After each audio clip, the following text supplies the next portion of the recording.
طالبان وایي د پوځ شمېر یې 150,000 کسانو ته رسېدلی. د طالبانو دفاع وزارت وایي د پوځ شمېر یې اوس شاوخوا 150,000 کسانو ته رسېدلی او که اړتیا ولیدل شي دا شمېر ښایي زیات شي.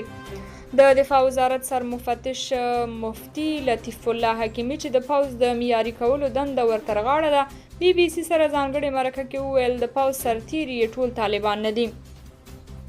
نوموړي دا ومنله چې د طالبانو د حکومت په پوځي بنسټونو کې د فساد بیلګې شته، خو دا ادعاوې یې رد کړي چې ګواکې د طالبانو نظام د ملګرتیا او انډیوالۍ پر بنسټ چلیږي او له دې امله یې ځواکونه د یوې واحدې قومندې لاندې نه دي.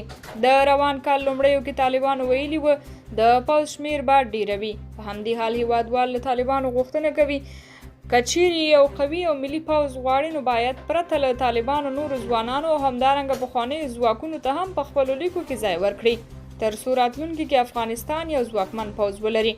د خلکو په باور د هر هیواد پوځ ملي وي چې ټول خلک پکې ځان وویني.